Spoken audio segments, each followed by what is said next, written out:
Well, they must be running to time, more or less. Yeah, the webinar is now live. It's just flashed up at the top of my screen.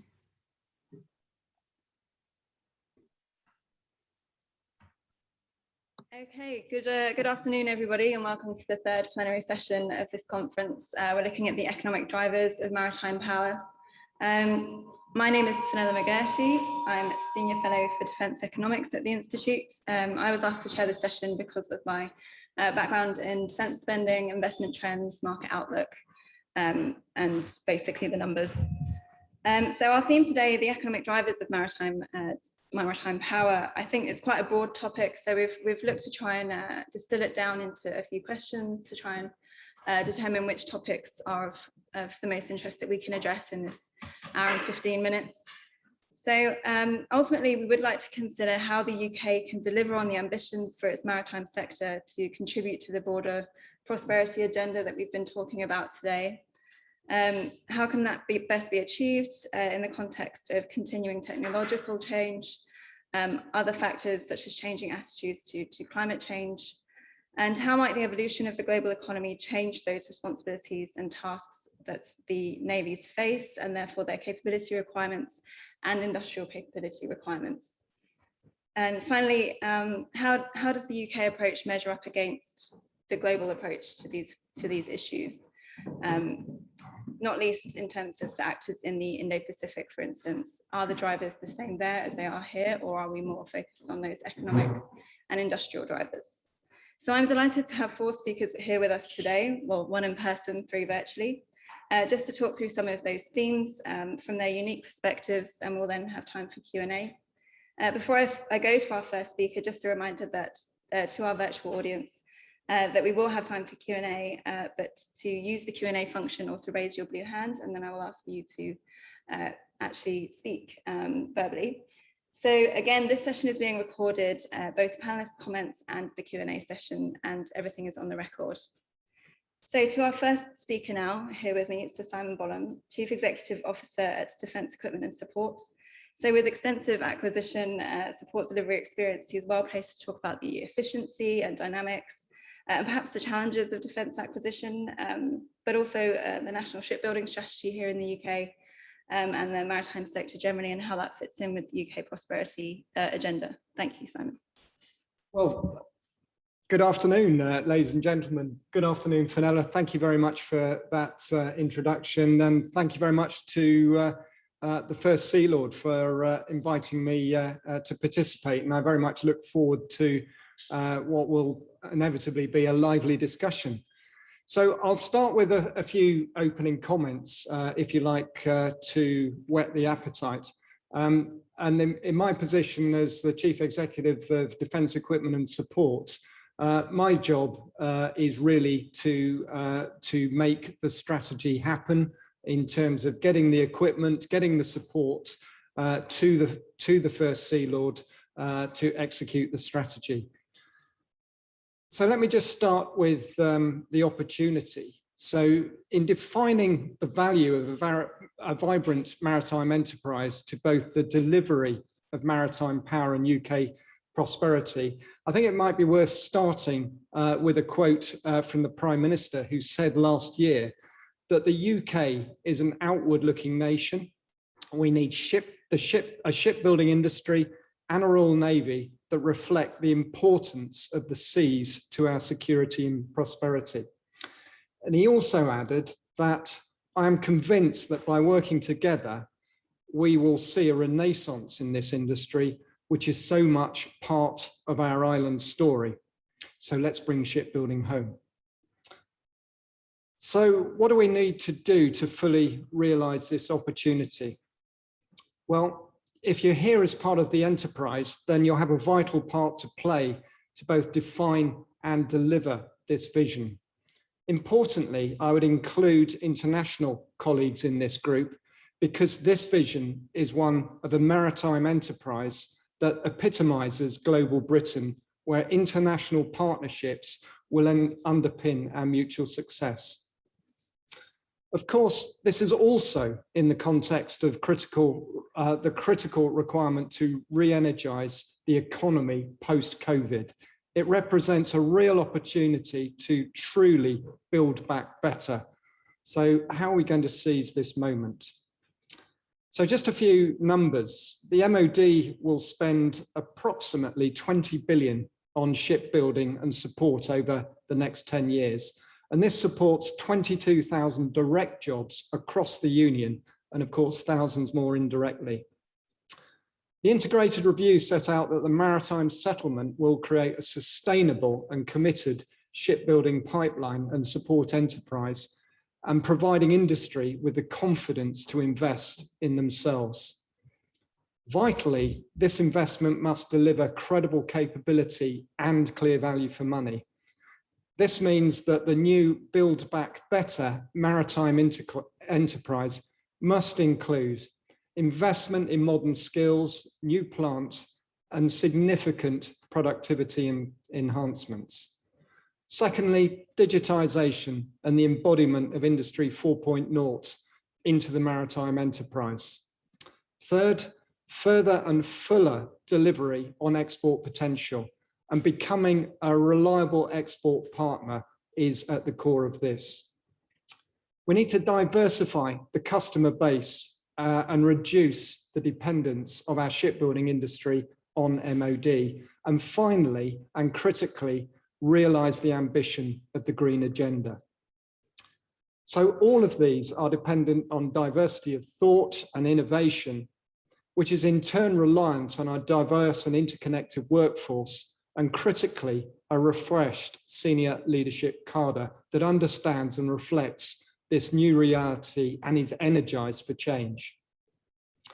So underpinning this, the forthcoming National Shipbuilding Strategy refresh will be published soon, and this will set out the government's commitment to the UK's shipbuilding enterprise and the rich supply chain that supports it, with its purview now extending beyond the naval market into the commercial world, and especially with the green agenda. So this will provide a key lever to drive change, diversity, and new investment. For this to happen, we need to embrace the right vision. First, the Prime Minister has rightly highlighted the term working together. Our success is mutually dependent. This will not be the MOD doing it to industry or vice versa.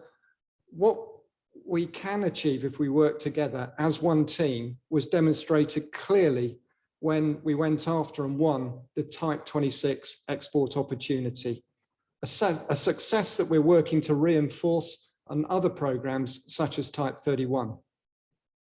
But this doesn't mean that we're abandoning competition. So IISS set out a very clear new direction and advertised a more nuanced approach to competition and consideration of social value as part of the overall assessment.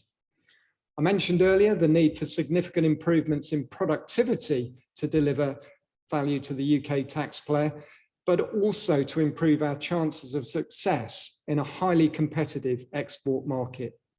Competition in our supply chain still has a role to play in incentivizing the right behaviors and delivery performance. We must grasp what the Prime Minister means by renaissance and bringing shipbuilding home. So let's be clear, this does mean hard-edged intent to refine, redefine today and change tomorrow based on a realistic and deliverable set of plans and a fundamental transformation of the industrial base.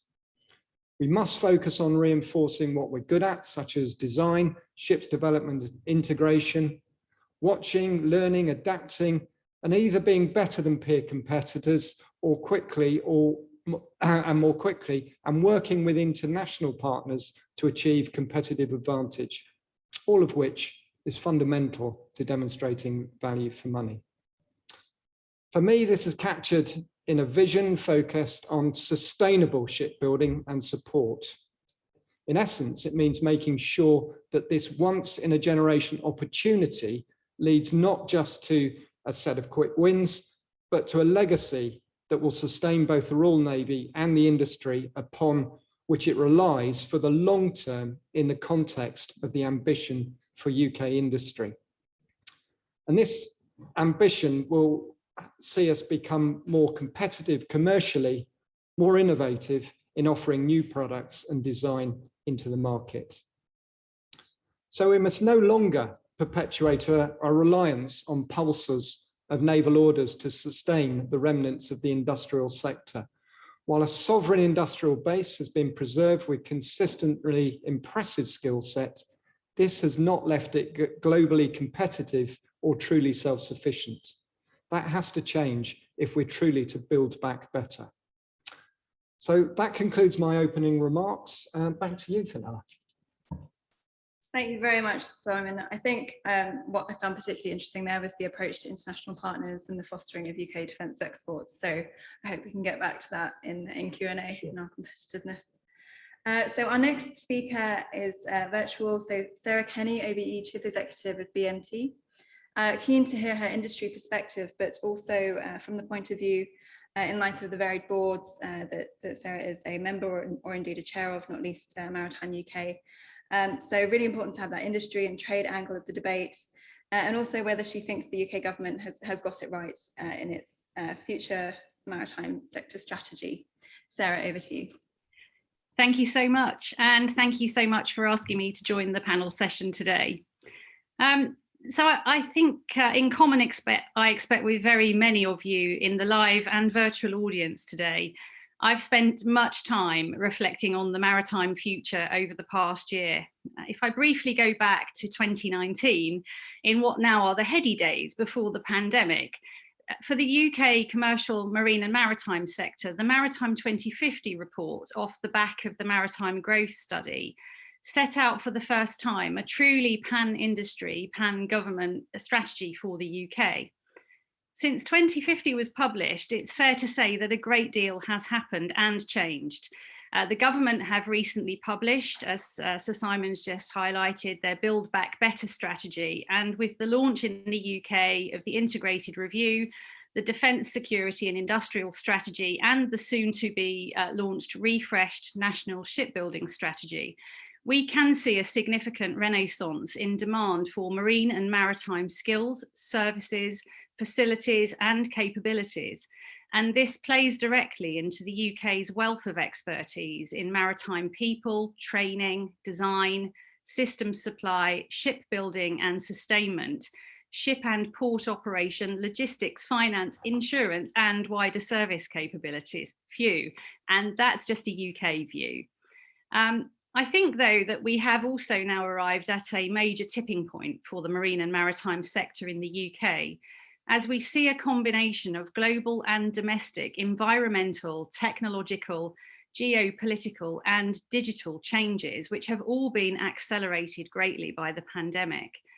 Against this backdrop, and as we face the reality of economic recovery over the coming years, I suggest that we now need to start a new national conversation that is open and honest about how our enterprise must change to take the opportunities that presented to us. In my Maritime UK role, I believe that there really is a degree of anticipation and optimism within the enterprise about the future of the UK as a leading maritime nation. And there is no doubt in my own mind that there is a wealth of economic opportunity that exists for all of us if we are bold enough to collaborate in tackling the challenges that now arise before us. So I therefore offer three themes that could form the basis for some of these new conversations. The first of these is our scale of ambition. The second, our approach to innovation and investment. And thirdly, but certainly not finally, our real appetite for collective change and our ability to prepare for what may come. So let's start with the scale of ambition. I've already mentioned the various sector studies, strategies and route maps, such as Maritime 2050 and the Shipbuilding Strategy. We have articulated our ambitions for the whole of the UK maritime sector very clearly through these reports, all of which highlight the real potential for a UK marine and maritime sector already worth £46 billion per year and employing close to 1 million people, and a global maritime economy which is set to double in size by 2030, according to the OECD. The scale of the opportunity and the risk of not capitalising on it is therefore obvious. We hear about the global maritime presence and about a world leading maritime sector, but to defend our maritime assets and protect our interests, and as the cost of complex warships and other assets rises progressively against a fixed resource base, we are potentially faced with a diminishing number of ships with which to meet this global ambition, and of course they cannot be everywhere. So will we have the responsiveness, the interchangeability, the agility and flexibility that can keep pace with the degree of change that we could be faced with over the coming decade?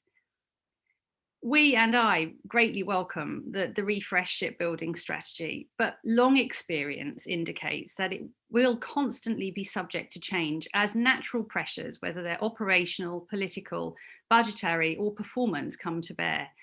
I admire the clarity provided by the Secretary of State and his support for this maritime future through the process of the integrated review and the National Shipbuilding Strategy refresh. But I believe that it will rely, and perhaps it should rely, on real and collaborative actionable plans across industry and government with a real focus on genuine transformation that will endure. And of course, in amongst all of this, real care is needed. Will our ambition remain realistic as we begin the process of proper economic recovery, and we have to adapt and preferably anticipate the potential seismic shift in the nature of societal change that COVID has driven and is all around us every day, which is changing the way that we and our people look at the world, the workplace, and indeed our attitude towards the environment and sustainability. In our sector, and I know every sector says this, but I think it really applies to us, but we must consider the people issues very deeply, because if we don't, we simply will not be able to deliver the transformational change that's required, or to develop the new thinking for this post-pandemic, post-Brexit, sustainable and digital 21st century. I suggest that if we are to meet this aspiration, we need to rethink and have a new conversation about how we deliver the balance of forces we need, the industry and supply chains we need, and how to deliver a credible, inclusive and sustainable plan. The plan must be based on joint actions to address the need to transform our industrial landscape, really genuinely encourage entrepreneurship and develop the skills and talent for the new industrial and information age for the future. We do need a new narrative between government and industry, and we've got to get real here on both sides and regenerate our global position through both transformation and innovation. Which brings me on neatly to my next theme around innovation. We're living today with the consequences of, across the board, failing to properly invest as industry and as government in our marine and maritime sector. We have to do better. Innovation is hard. It needs talent, it needs cultural change, it needs collaboration, and it needs investment, which is a tricky gig in a low margin, high capex industry. However, the heyday of the UK maritime sector was built on innovation, and it will be inevitably the platform from which we rebuild. From my Maritime UK perspective, I see huge technological progress being made by our European neighbours, our American cousins, and in other regions such as Southeast Asia. I look to the UK and I still see too much fragmentation, too much protectionism and too much risk aversion. And I suggest that the Royal Navy actually has an opportunity here to be more demanding from the industry and also to work more collaboratively alongside the wider maritime and transport and other adjacent sectors to develop particularly into areas such as clean shipping, autonomy and digitisation. When we talk about innovation, we see a huge number of activities and funding streams, but we do lack a single authoritative and collective view across the sector on what is actually needed for our future and what are these initiatives delivering for us. Are they working at the pace required? And how much of it are we all bogging them down by process? We have to commit properly to innovation and properly invest in it. And alongside that, transform our procurement and commercial practices. And that requires change. And perhaps when John Dowdy has his opportunity to speak as an architect of smart procurement, I'd be interested in a view of how that looks today, given what Sir Simon has just said. We've made some real steps in the right direction, and the formation of MARI UK, which is an industry and academia working with the Department for Transport group, is a real progress, but it is just a small drop in a rather large ocean. As an industry, as I've said earlier, £46 billion a year, we are actually one of the largest in the UK, but when it comes to investment in innovation, we need far more help for the industry and from government if we're to build a truly world-leading, resilient and prosperous maritime sector. So finally then, coming on to that, have we as an enterprise got the appetite for these changes to prepare for a future that will be, by default, highly dynamic and will require agility? Will we work in cooperation with each other and be truly committed? And as leaders, if we see this need for change, are we actually encouraging our people to think differently, to be different in their outlook, to be prepared to challenge the status quo and to take on the risks that go with it? If we're not prepared to lead this change, then who is? Who is? I believe, summarising, that the opportunity is here for the UK to regain a brilliant position as a world-leading and prosperous maritime enterprise. But to do that, we have to accept that we've got to be realistic and credible, and we have to recognise that we have a very long business life cycle, and our ambition, investments and returns will be measured over very many years. Our collective endeavour, politically and industrially, must therefore endure and not become lost as other events take hold. We need to invest and collaborate to exploit innovation, and we as leaders need to step up and lead our enterprise through new conversations into this dynamic, if not turbulent, future. Thank you so much. That concludes my speech. Thank you. Thank you so much. I think that was a really compelling summary and overview of all the challenges facing the underlying market and how we are going to approach it. I think breaking it down to the scale of ambition, the approaches to innovation and the appetite for collaboration, after recognising that progress has already been made, but there are certain challenges that still need to be overcome is fascinating. I'm sure we'll come to in the Q&A as well. Our next speaker, as Sarah alluded to, was is John Dowdy, Senior Partner at McKinsey & Company. I've had the pleasure of seeing John speak at various other events, not least the launch of the Industrial Integrated Review at King's last year.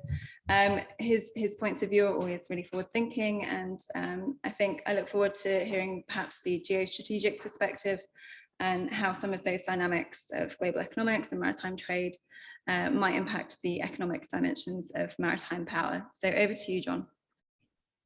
Thank you so much, Fenella, and thank you to IISS and the First Sea Lord for hosting this event and inviting me to speak. And Sarah, I'm very grateful for the shout out about the integrated review, acquisition, and smart procurement. But much as I like to speak about acquisition and the prosperity agenda, today what I want to do is give some of the geopolitical and economic underpinnings of what we're talking about today. And I'd like to do that in 4 pieces. Maybe we can get back to your question, Sarah, in the Q&A. I want to first illuminate 3 trends that are going on in terms of developments in world shipping lanes. And secondly, relate those back to the UK situation. I'll then try to derive some implications for sea power in the Royal Navy. And if I can get to it, I'm going to have to speak very quickly to do so. I'll offer a few thoughts for things that we might wish to discuss in today's session. So that's a lot to pack in. I'll go as fast as I can, and excuse me for slinging around facts and figures. So the trends. Now, as with many trends, the things that we see happening in the world today, many of them are not new. They're just accelerating. The developments in today's world are taking things that were already happening and pushing a decade of growth over the course of a year. And the first one is the shift in global value chains. Global value chains are undergoing some major structural shifts even before COVID, and perhaps not in a way that you might all have anticipated. After growing rapidly through 2007, global trade intensity has actually declined in almost all goods producing global value chains. And of course, that has major implications for maritime shipping because, as we all know, shipping carries 80% of global trade. What that means is that trade intensity, the share of output moving across the world's borders, has actually fallen from 28% in 2007 to 22% in 2017. Sorry, the figures are a bit dated. It takes us a while to catch up on these things. And this is especially pronounced in the most complex and highly traded goods. Very interesting when you talk about bringing shipbuilding back to the UK, that's a case in point, something that might have traveled across international boundaries now coming home. Of course, this doesn't signal that globalization is over, far from it. It reflects the development of China and other emerging economies, which are now consuming more of what they produce instead of sending it to all of us. So that's the first trend. The second one is that value chains are becoming more regional and less global. So this is a reversal of the earlier trend. Until recently, long-haul trade was becoming more and more prevalent as costs fell and global value chains expanded, for example, into China and other developing countries. However, the share of trade in goods between countries was declining from 51% in 2000 to 45% in 2012, and we've now seen a reversal of that. This interregional trade has now grown by about 3 percentage points since 2013. And it's interesting to see where this development is most noticeable. It's Asia and the EU 28 are both trading much more amongst themselves. Trend number 3, the geography of demand is shifting. I think this is one you probably all are familiar with. Global demand, once heavily tilted towards advanced economies, is now shifting towards emerging markets, and especially with products like cars, building products, and machinery. So there are a few trends that are shaping what's going on, and at least the first two, I think, are likely to accelerate because of COVID, especially with this push for supply chain resilience, making local supply more attractive. Okay, so how does the UK fit into this picture? UK trade intensity is about median, and trade intensity is exports plus imports over GDP. The figure for the UK is 55%. That's similar to France at 59. Germany is much higher at 83, but you might be surprised to learn that the US is only 25. It's a very self-sufficient economy. And I think we've also seen the UK economy shifting from goods to services. That's a long-term trend. The UK is competitive in more knowledge-intensive sectors like pharma, and I'm delighted to say aerospace is one of those. And hence the higher share of intangibles in terms of total value. And I think this is going to be an important theme, which I'll return to. But enough on global economics. What does it all mean for sea power? So the first point I would make, and it's an important one, is that we need to distinguish between the economic rationale for having a global maritime presence and the geopolitical one. This is a difference between our interests and our values, and it's going to be important for us to distinguish between the two of those. And let me just illuminate that with a little story. A decade ago, NATO allies protected maritime trade flows that were vital to national interests. This was hydrocarbons moving from the Middle East to the West, and manufactured goods moving from the West to the rest. Today, that's completely changed. Hydrocarbons are increasingly flowing east, not west, as the US achieves energy independence, and manufactured goods are going in the other direction, from Asia to the world. The battleground today is over intangibles, over intellectual property. And yet, I don't think our naval presence has yet adjusted to the new reality, hence my choice today as my backdrop of the world's key maritime choke points. Put another way, none of this suggests that ships should not be deployed abroad, but it does suggest that they might not be in the places where we currently send them. We tend to talk about eternal strategic choke points, but perhaps the hierarchy of which of these is most significant is shifting, and it might well be seen in a different light by different regional actors. So a few thoughts for things I think we might want to discuss today. Number one, given the increasingly dispersed nature of trade, I think we're going to be forced to expand and reinforce alliances. Sally talked about the ever decreasing number of ships called upon to meet the nation's needs. And I think we're rapidly approaching, if we've not already arrived at the point where it's impossible to do it alone. I'd offer the thought that this might well take the form of coalitions of open societies, those that are committed to free trade and the protection of intellectual property. I group those two things together. You might wish to separate them, but I think they belong together. And to close, that puts a premium on participation, presence, and interoperability as we think about the UK's maritime forces for the future. Nothing about acquisition or the prosperity agenda, but we can talk about it later if you wish. That's it for me. Thanks so much. Thank you so much, Sean. That was just fascinating from the global shipping point of view, and the role that maritime power will have to play in considering how those value chains are more regional, more global, but also that trend that you're seeing where Asia and the EU 28 are becoming kind of a tighter market and trading with it amongst themselves. Speaking of Asia, our next speaker is our final speaker is Dr. Colin Koh, Research Fellow at the Rajaratnam School of International Studies at the Nanyang Technical University in Singapore. He's here to offer the kind of Asia perspective with his background in naval affairs in the Indo-Pacific, but with a specific focus and his background in naval modernization in Southeast Asia, but also perhaps looking at China and how it takes a comprehensive approach to national power, including in the maritime domain, and how much of a challenge that represents. Over to you, Dr. Colin. Thank you. Hi, thank you so much. Very good evening on my side.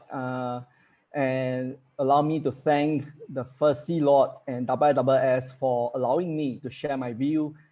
I look at naval affairs and modernization, but today I'm going to put on the other cap, which is to look at the non-military aspect of the maritime affairs that I've been always looking at in the region, and hopefully to share some regional perspectives on this.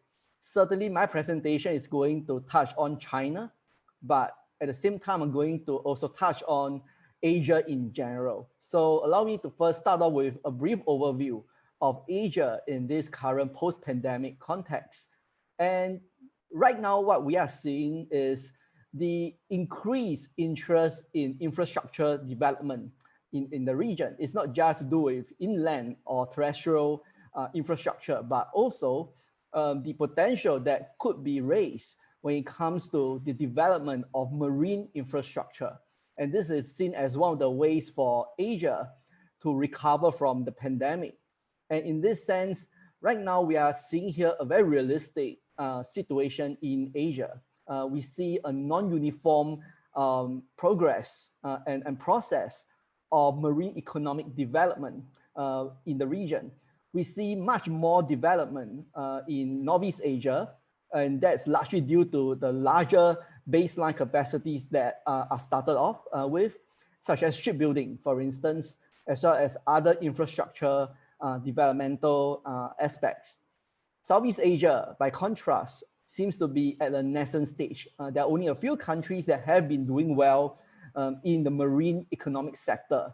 For example, Vietnam has a blooming shipbuilding industry. For example, Singapore has a booming offshore industry as well. But I think there is one major issue that I believe has been plaguing Asia in general, has been a lack of awareness about what basically sea power encompasses. I mean, during my interactions with regional maritime practitioners as well as policy makers, I tend to go in with this impression that their idea of sea power has always been about naval power. So there is always this conflation between sea power and naval power, when sea power ought to have been a sort of a composition of multiple aspects of maritime affairs. It's not just about naval power, it's also about the development of the marine economy, shipbuilding, ports and infrastructure, marine scientific research, as well as even, the scores in maritime affairs on the regional and international stage.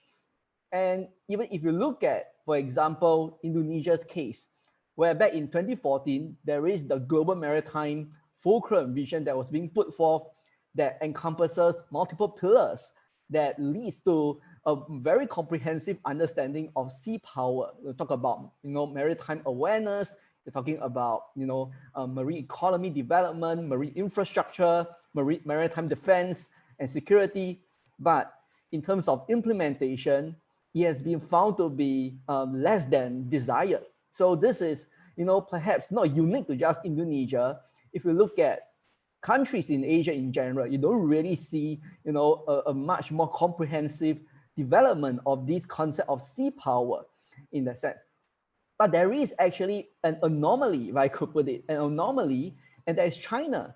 That, right now in China, there has been a concerted effort in moving towards what they call the status of a maritime great power. And China has a very comprehensive view of what it wants to achieve as a maritime great power. It looks beyond just the protection of maritime sovereignty and rights that has been always largely reflected in its naval buildup, the modernization of Coast Guard, but it's also looking at marine economic development, for example. Huge investments in shipbuilding industry, as well as massive investments in marine scientific and research capabilities. And now we are seeing the Chinese oceanographic research vessels, for example, making forays into as far west, as the southwestern Indian Ocean, conducting deep seabed research, and even all the way up to the north, to Arctic, the Antarctic, to try to uncover the marine economic potential. But of course, there's always a security element to that. And I will see Asian countries largely turning to China as a source of post-pandemic growth and largely piggybacking on China's development of itself into a maritime great power. But I believe there are actually, besides the economic drivers of the quest towards building marine economic development and cooperation with China, I think there are some persistent issues on hand. I think one is the broader strategic concerns about China's long-term intention. There is also concerns about the fiscal sustainability of cooperation with China, especially in areas like ports and infrastructure development. There is a broader issue and concern with the global supply chain resilience. And beyond China, Japan and South Korea are still seen as alternative sources of collaboration when it comes to marine economic development, especially for Southeast Asian countries that are smaller and weaker by comparison. Finally, I would like to share my observation and some policy recommendation when it comes to the role of the UK and Europe at large. I think the one major contribution when it comes to the development of marine economic sectors in Asia, looking beyond China, I think it will be in the area of capacity building in shipbuilding, for example, technological transfer. I think more importantly would be development of human resources in Asia. And of course, when it comes to the building of coastal fishery community resilience, I believe looking beyond the government, I think there is a lot of potential when it comes to the non-governmental organizations in the UK and Europe that will actually find it easier to work with the local governments and the local communities in the region. And of course, perhaps equally, but also perhaps not more important, is capacity building in marine governance. I think this is something which I strongly believe that Asia still lacks in general, is the crafting of policies, marine policies, ocean policies that will promote sustainable marine governance. I think This is one area I believe the UK and Europe could contribute massively, especially when it comes to focusing on post-pandemic blue growth pertaining to marine economic development in Asia. So with that, I end my brief overview, and I look forward to the discussion later. Thank you. Thank you very much. I think the issue where there's that lack of awareness and the difference between sea power and naval power, and how the countries in Asia are sort of gradually getting to that point where it's more economic drivers rather than strategic, is really interesting. And it'll be interesting to see which countries start to take that approach as well. I think India is looking at harnessing its blue economy. So yeah, we'll see how countries develop, or whether it will still be that strategic driver and focus. I also enjoyed the point about how the UK and Europe can interact in the region and develop skills and sort of human resources and development and technology transfer. So thank you, Dr. Colin Koh. I will now, we do have quite a few questions on the internet. Oh, we do have one in the room, so I'll hand over now to Jonathan. Thank you very much. Yeah. So on the topic of shipbuilding, I agree with the panel that the future is potentially bright. That the building blocks are there. However, I'd perhaps suggest that in the past the building blocks have always been there, but it's rather been indecisiveness, U-turns, delays that have actually caused caused the sort of the stoppage to this renaissance of shipbuilding in the country. So particularly in the era of COVID, when perhaps in a couple of years' time, it might be very tempting to suddenly decide that we don't need Type 32 frigates, for example. What kind of safeguards are in place to make sure that indecisiveness, delays, and whatnot doesn't continue on? Thank you. Yeah, so if Simon, you want to take that first, and then maybe Sarah on the line as well. Thank you.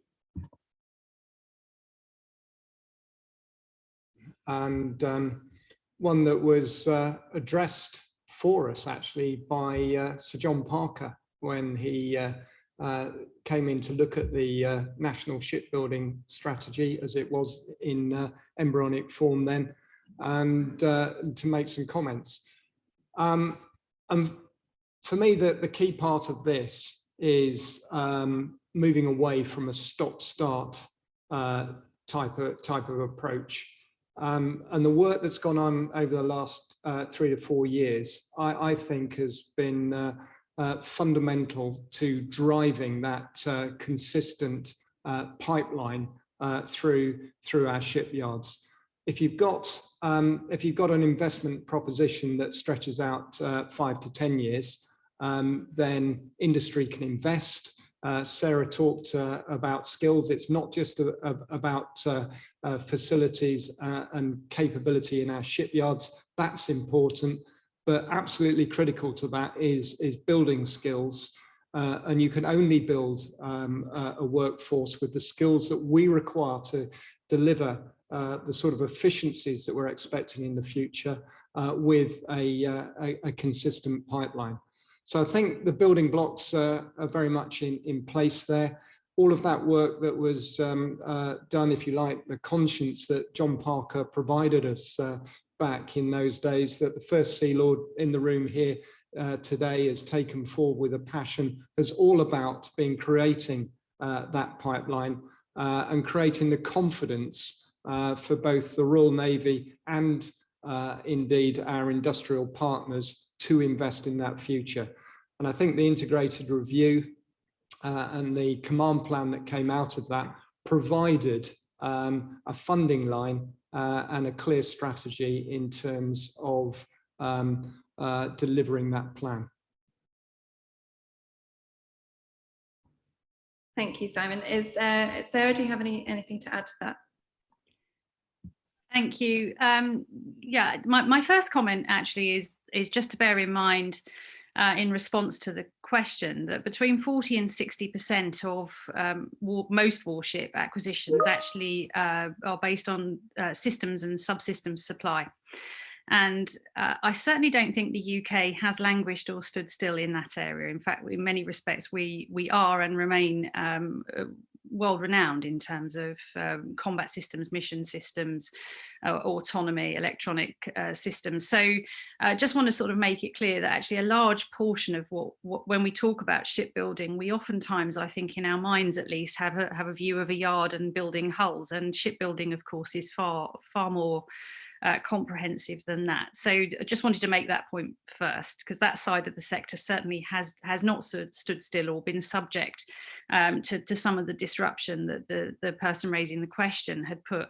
And why is that? Well, I guess it in many respects, if listening to Sir Simon, it doesn't rely on such a significant infrastructure investment. It's not such a long-term investment. It's clear, a much clearer path, because you can achieve, in terms of product sales globally, you can achieve scale, which means that the return on investment is clearer, and the path to be competitive and sustainably competitive is much clearer. So one of the things I very much welcome about the refreshed shipbuilding strategy is the fact that it properly now embraces system and subsystem supply as a crucial component of shipbuilding, and that it's not all about building ships in yards. But coming on to the yards point, I think this is where a far greater collective endeavour is required. So shipyards that purely are based on military shipbuilding over many years, in spite of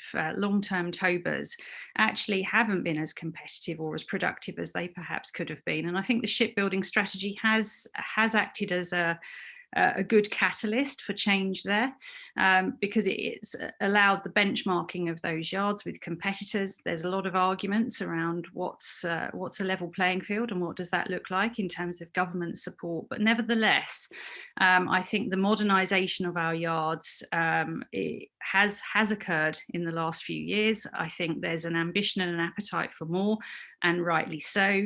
And I think that positioning us in terms of competitiveness is increasingly important. And alongside that, actually opening us up, recognising that there is an international market, and that we should be reaching out, and that our shipbuilding strategy shouldn't just be about building our national ships. It should actually be about what inwards investment we can attract by positioning ourselves for global business. And I think the export success of Type 26 is phenomenal. Actually, it's a real signal of what we can achieve in the global marketplace, and I very much welcome actually more of that. So I don't have a negative view of this. Actually, I think it's all to play for, but we do have to remember that long-term point. Investment in infrastructure is significant, and you have to bear in mind that it's a long-term commitment. You don't just do it today and expect it to still be there tomorrow. And the point about skills is very well made, that this is an integrated enterprise. You can't just invest in a yard and expect the rest to happen. It has to be a long-term investment over a large number of what in defence terms you might call DLODs, but just thinking more broadly around systems, tools, processes, people, skills, training, all of those things that go together to contribute to a competitive, forward-leaning and productive industry. Thank you. So I think that was a really comprehensive answer. There have been a few more questions about the sort of future shipbuilding strategy. So I might just take a couple of those now. And if we first start with Ian Waddell at the Confederation of Shipbuilding and Engineering Unions. So shipbuilding is a complex business, and it's becoming ever more difficult as ships increasingly become systems of systems. The UK shipbuilding strategy needs a steady drumbeat of work to retain critical skills to carry out this complex work. So will the shipbuilding strategy refresh also include that steady drumbeat of work for UK yards, which we sort of covered a little bit, but and also their supply chains. So if we touch on the supply chains as well. So without this, no privately owned company may take the risk of investing unless they can be sure of a return. Thank you.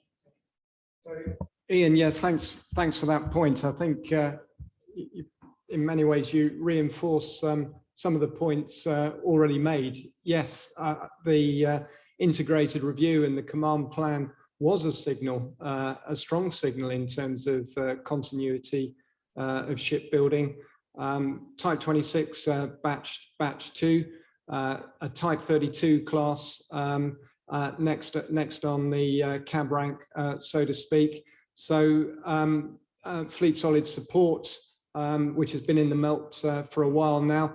Yes, I would say that the future is there, that there is a consistent pipeline, that the funding sits behind it, and it's a real opportunity here for industry to figure out not only how they meet the challenges of building that capability for the Royal Navy, but in terms of that globally competitive export point that Sarah referenced earlier, there is that volume going in there. We should be buoyed by the confidence that we've taken from the Type 26 exports, and this one team together offers that opportunity to really be able to compete in a number of critical markets globally.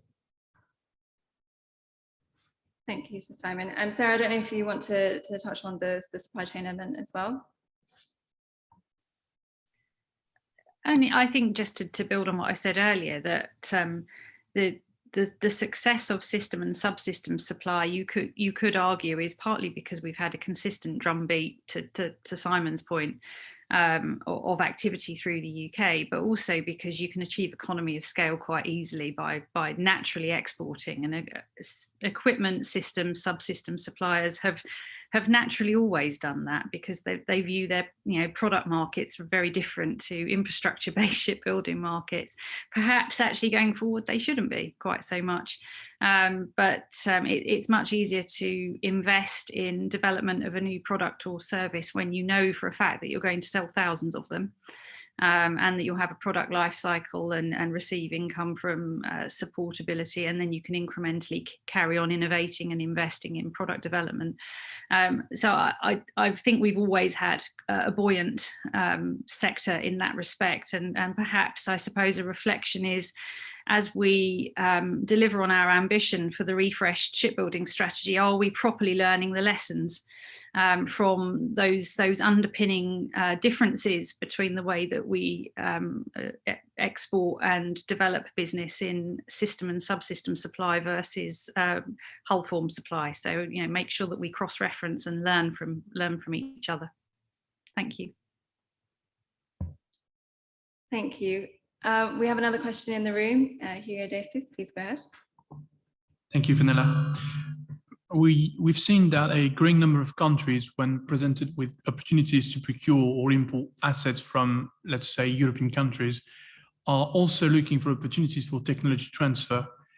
Do we expect European countries that are interested in exporting products, but often deprived of significant domestic markets to call their own, to be able to both secure key industrial and technological skills at home and relevant export markets, or is that a Gordian knot that the shipbuilding industry will be expected to cut in the future?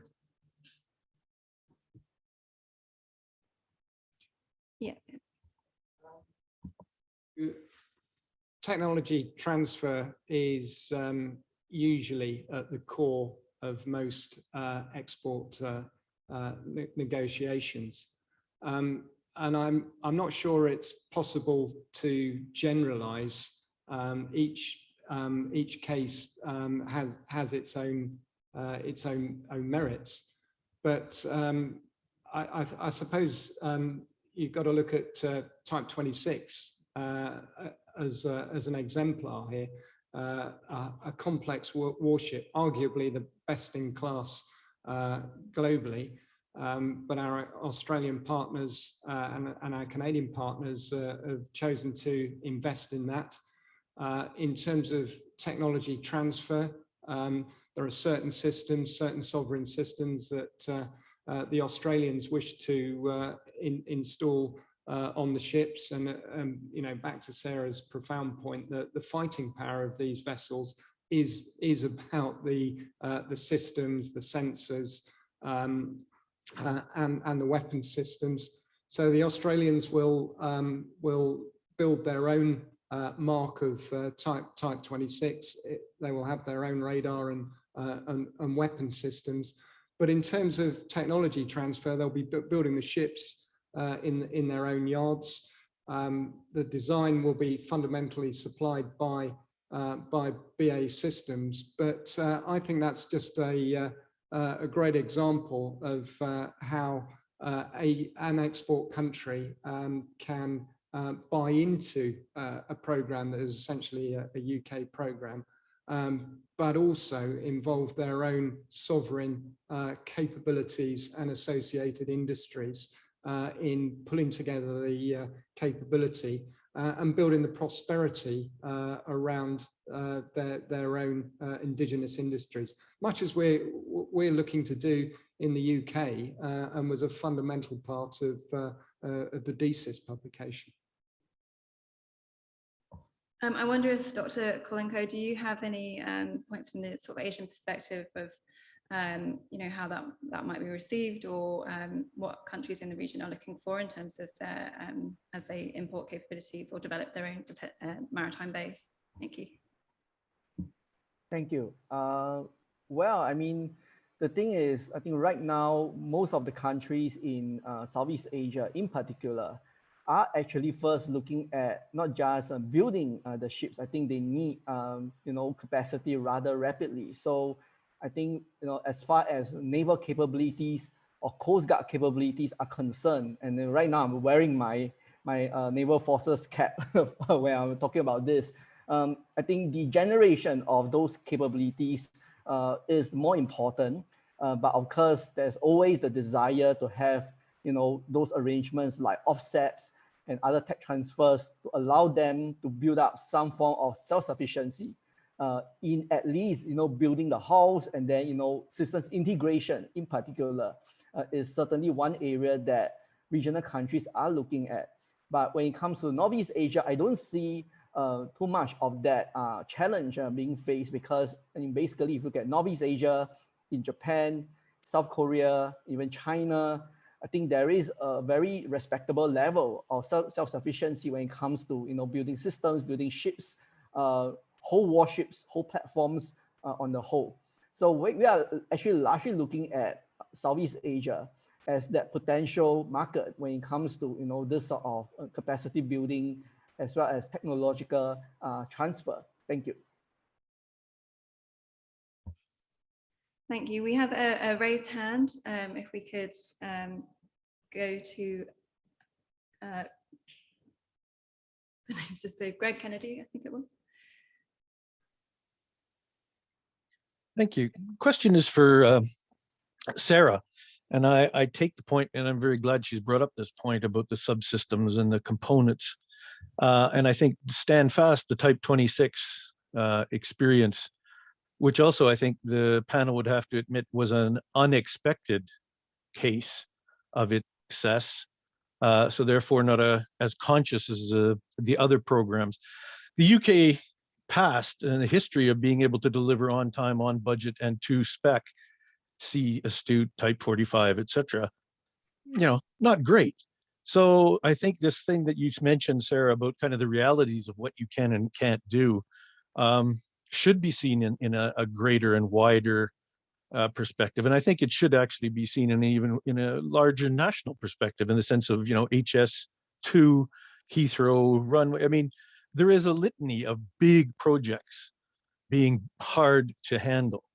And why is it that you can collaborate to build aircraft, but you can't collaborate to build ships in the same way, when you have an obvious market and an affinity with the United States Navy to be able to create this kind of, you know, synergy in the same way as the aerospace does? So there are a number of these kinds of stovepipes, and as you say, I think politically sensitive no-go zones that they have to come down if you're actually going to truly get innovation and transformation. And to be honest, you know, I've listened to the panels here today, and I don't believe I've actually really heard innovation and transformation. You know, this is not the Jackie Fisher moment when he wipes out the entire Royal Navy by the introduction of an entirely new system.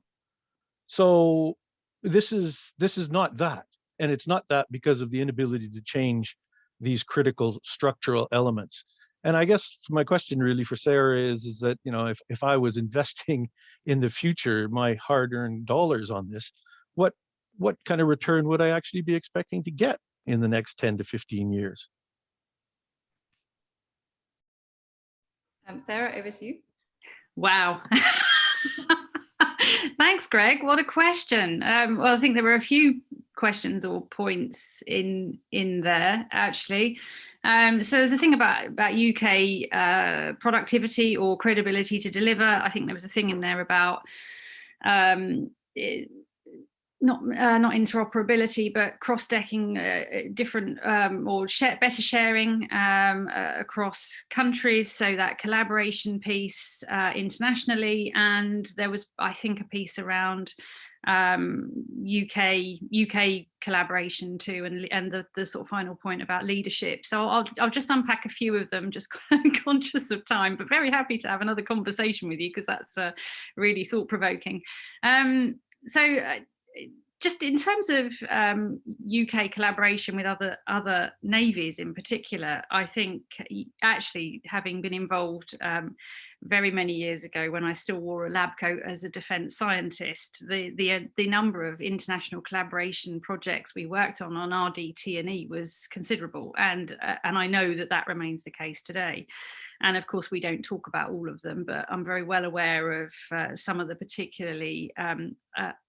particularly important in terms of strategic capability collaborations that go on, particularly in the submarine sector. And I would regard those as very successful. And, you know, I was personally involved in Anglo-Australian collaborations as well, and Anglo-Canadian collaborations, and much does get exchanged and shared. And I think that's all to the good, in actual fact. And it plays into the earlier question that Sir Simon answered around, you know, what is it, when you're looking at international collaboration, you've got to have something of value, but you also have to be suitably respectful of the sovereignty and the desire for domestic capability that exists in the countries who you're collaborating with.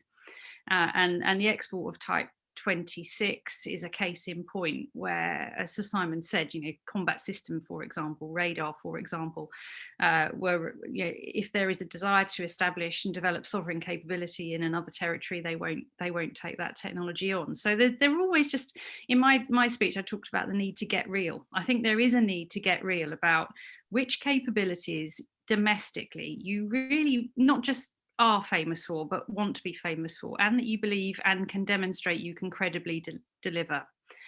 And that gives you export strength, and it also, to your other point, gives you delivery credibility, and that is important. You cited some pretty high profile projects in the UK, HS2 being one of them, so few, that's not a maritime project.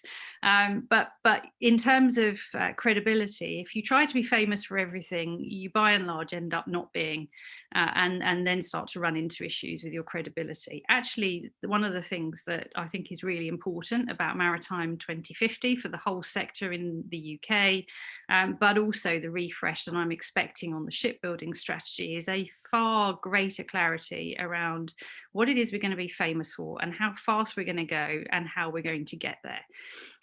So that's the kind of credibility piece. The final piece is leadership and collaboration. So how are we going to get there? To your point, unfortunately, I haven't been able to join the whole thing today. So your reflection on whether or not you've heard innovation and transformation and leadership come across, you've certainly heard it from my speech, because frankly, if I think there's one thing that will transform our sector, it's leadership. Actually, because with clear focus leadership and a real desire to transform, everything else just happens, and all of the other barriers do get swept away. And I don't mean that in a naive way. I think that's genuinely the case. And you would have all heard the old adage of, you know, the definition of insanity is doing everything the same but expecting a different outcome. We have to do things differently.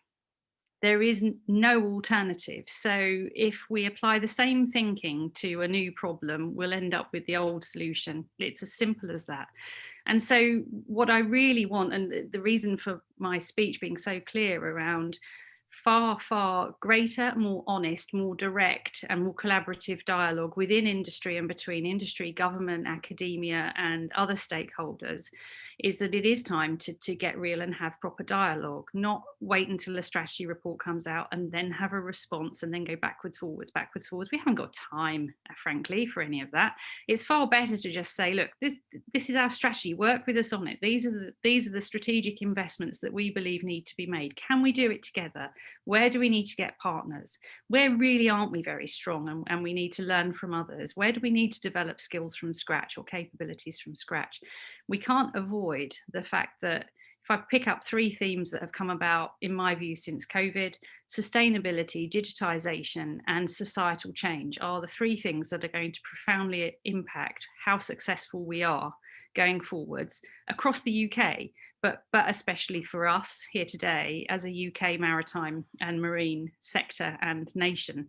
We've just got to get with it and accept that those themes are there and work with them. But to do that needs much greater collaborative, honest dialogue.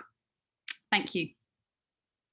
Thank you. I know Sir Simon has some comments on that as well, but I'd also then like to bring in John Dowdy after that, in light of the study that he's conducted into the efficiency and effectiveness of 33 defence forces around the world. So he may have some insights as to any of the key findings that came out of that. But Sir Simon, please go ahead. Thanks very much. And Greg, thanks for a great set of questions, dare I call them. But the one that sort of hung out there for me was the comment about time and essentially time overruns. And speaking as somebody who's worked in the air sector for 35 years, I'm delighted that you hold the air sector up as a paragon of virtue in that respect. I have a few slightly different memories, but the point I really wanted to bring out here, I'm not aware that we're any worse in terms of cost overruns than any of our time and cost overruns. Probably rather better actually at cost, but certainly we need to get better at time. I'm not aware that we're really any worse than any of our near peer NATO allies in that, and I reference that from being the UK's National Armament Director and the conversations and discussions that I have with my colleagues. But what I wanted to point to is one of the fundamental causes of time overruns, and that's complex systems integration. And that is the one thing that when you look, never mind maritime, but air and increasingly in land now, as we get more digital combat systems into ground vehicles, the real challenge is that complex systems integration. It takes skilled people, it takes investment, and it takes time. And if you look across the world at reasons for cost overruns, look at some of the issues that are raised with the F-35 program, the biggest defense program in the world. It's that complex systems integration, software, multi-domain integration. Those are the challenges. That's where we can, as a UK Limited, build those skills. And we need to be better at sharing those skills cross-sector. John, over to you. Thanks, Fenella. Greg, that was interesting. I liked your question. Why can you collaborate to build aircraft, but you can't collaborate to build ships? I would reply by saying that collaboration is a two-edged sword. It gives you economies of scale, but it creates substantial complexities and delays. And we just heard Simon Bollam say that complex system integration was the single largest cause of delay. I think complex political system integration is also a huge cause of delay. And if you haven't heard anything truly innovative and transformative today, I think we need to talk about artificial intelligence and autonomy. Damien, to foreshadow Damien Reese's question, we saw First Sea Lord launching of the Mayflower autonomous vessel in Plymouth. How do these cost-effective, long-range, long-endurance vessels change the economic landscape of shipbuilding support and operations? And I think it's theme and a topic that's well worth spending some time on.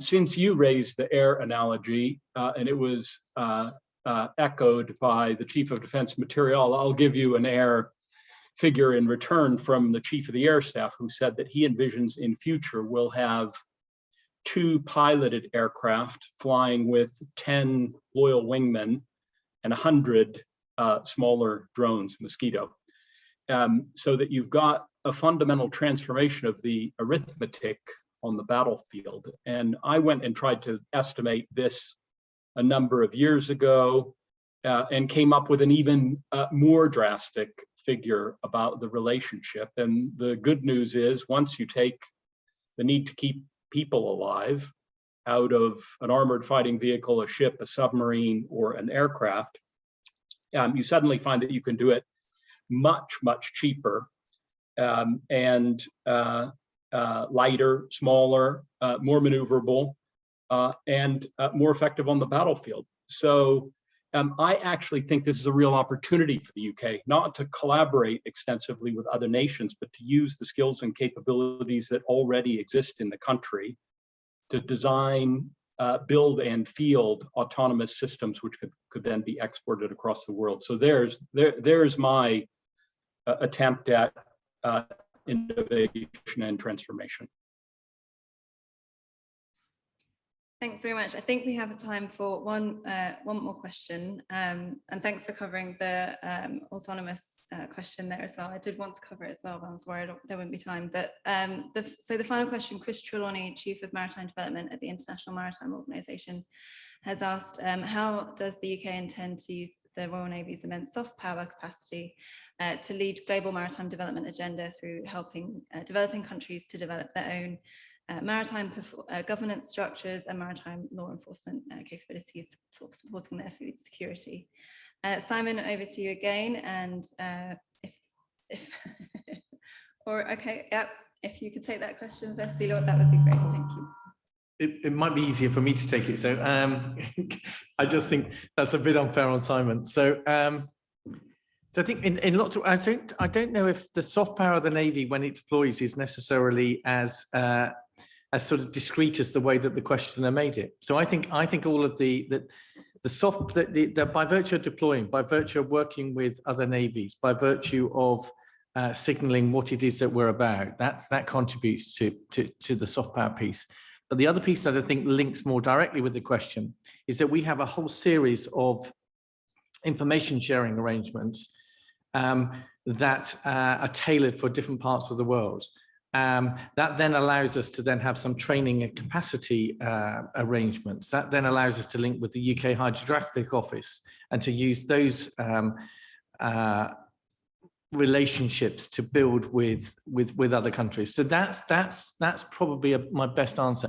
Whilst I've got the mic, I wouldn't mind sort of responding back to Greg Kennedy's question, because I think it's transformation is a really ugly word, and it's a bit of a managerial word, and I wouldn't claim that we're doing anything that is in the realms of Jackie Fisher, but I'd say that's quite a high bar to apply to everything. My pitch for transformation is that we are becoming a carrier strike Navy again. At the same time, we're on a path to introducing a new deterrent submarine, the Dreadnought. At the same time that we're shifting our Royal Marines into a new future commando force.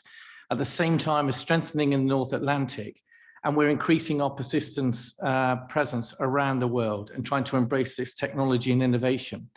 And then there's a touch of the sort of, what have the Romans ever done for us? When you add in that our tonnage is increasing by 50% between 2015 and 2030, that we're building 7 or 8 classes of new ships and submarines over the next 10 years. And that hasn't been seen for about 50 years. And we're doing all of that with 20% fewer people than when we were last that size. That's why it feels like a transformation program. Then you throw in that our headquarters have been reduced by 35%, and we've reduced the number of admirals by 35%. Then again, I think other people would say, well, this feels like a bit of a shift. And then just to get to some tactical points, the The F-35B is a massive shift as a 5th generation aircraft. And it's awkward because some of the really special things are in a sensitive space, but we're doing that at the same time in partnership with the Royal Air Force and international partners. But if I also just take the aircraft carrier, that 65,000 ton design is probably one of the best designs in the world. It allowed us to allow British industry to build an aircraft carrier for just over £3 billion that has about a quarter of the ship's company of an American aircraft carrier and delivers about 60 to 70% of the offensive air power. That is a staggering achievement. If you then come down to what we're doing with the Future Commando Force, we're taking a company of people that normally would work on a battlefield sort of distance of 3 to 5 kilometers. And instead, we're shaping them into teams of either 8 or 10 teams of 12 people. And they're operating over 100 kilometers, with each of those members of the team having drones, having each one of them having a sniper capability, each one of them having a communications capability, so that if you're the company commander, your life has dramatically changed because your template is not 3 to 5 kilometers. It's how you control this team of teams over about 100 kilometers. That is a staggering shift. And so that's why I think it feels a bit different. And at the same time, we're trying to shift the whole of UK defence by embracing those other domains of space and cyber, and just modernising defence to be far more digitally adept. So I definitely don't think that meets the Jackie Fisher super high bar, but I think it feels to us that this is trying to shift UK armed forces and trying to embrace innovation in a stronger way than we have done in the past. Thank you, First Sea Lord. I think that brings us over time, but thank you for responding to my final question. And I didn't quite get to all the questions on the Zoom, so apologies for that. I think they were wide-ranging, varied, and it made for a very interesting discussion. Huge thanks to each of our panelists, Sir Simon Bollam, not least, and Sarah Kenny, John Dowdy, and Dr. Colin Koh virtually. So I look forward to the opportunity to work with you all more in the future, and thanks to everybody in the room as well. We have a 15-minute break and we'll reconvene at 16:45 UK time. Thank you.